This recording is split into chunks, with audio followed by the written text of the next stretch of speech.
காங்கிரஸ் கூட அவங்க நம்புறாங்க, மற்ற கட்சிகளை நம்புவதற்கு பயப்படுறாங்க.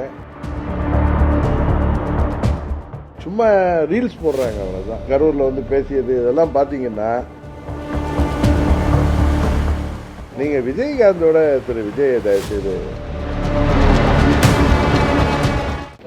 தொழில்துறையில ஹிண்டாய் கம்பெனி வந்து ஆந்திர கவர்மெண்ட் போக போறாங்க. இதுல எதுலையுமே கான்சன்ட்ரேட் பண்ண மாட்டாங்க, பூராத்தையும் வளர்ச்சி திட்டங்கள்ல பண்ணாலும் அங்க மாறி போகுது. அதனால கொஞ்சம் கான்சன்ட்ரேட். உண்மைதான், அவர் சொல்றது உண்மை. அவர்கள் வந்து இந்த ஆட்சி கவிழ்ந்து விடுமோங்கிற பயத்துல திரு விஜய் அவர்கள் இருக்கிறாரு.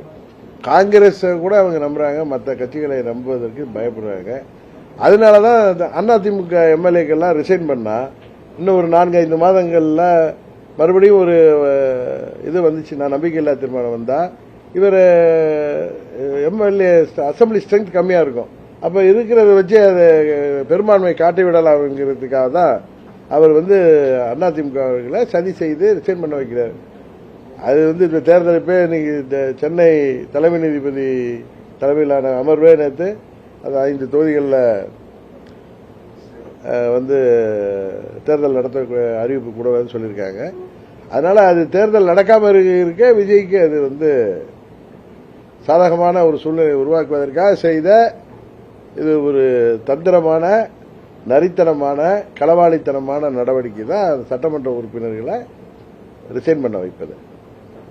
அதுலதான் அவங்க கான்சென்ட்ரேட் பண்றாங்களே தவிர வேற எந்த வளர்ச்சி திட்டத்திலையும் அவர்கள் ஒன்றும் கான்சென்ட்ரேட் பண்ணல. சும்மா ரீல்ஸ் போடுறாங்க, அவ்வளவுதான். ஏன்னா ரீல்ஸ் போட்டு மக்களை ஏமாத்தி ஆட்சிக்கு வந்த மாதிரி இப்ப அது நடந்ததா இது நடந்ததா போடுறாங்க. அவங்க உண்மையிலே இப்ப செயல்படுறது, கரூர்ல வந்து பேசியது இதெல்லாம் பாத்தீங்கன்னா, அவர் வந்து ஒரு தேர்தலுக்கு முன்பு பேசிய அதே ஸ்டைல பேசுறதுக்கு காரணம் ஆட்சி கவிழ்ந்து விடுவோங்கிற பயத்துல, ஆட்சியை காப்பாற்றிக் கொள்ள வேண்டுங்கிற பயத்துல தான் செயல்படுறாங்க தவிர வேற தமிழ்நாட்டு வளர்ச்சி எதுலையுமே அவர்களுக்கு எந்தவித ஈடுபாடும் இருப்பதாக தெரியவில்லை.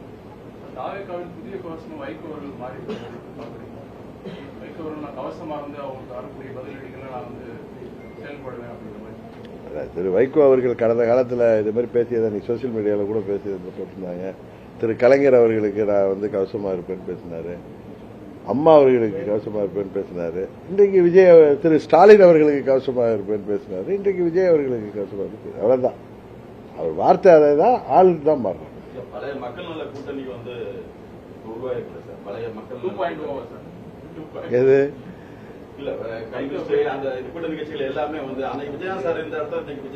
நீங்க விஜயகாந்தோட திரு விஜய் தயவு செய்து ஒப்பிடாதீங்க.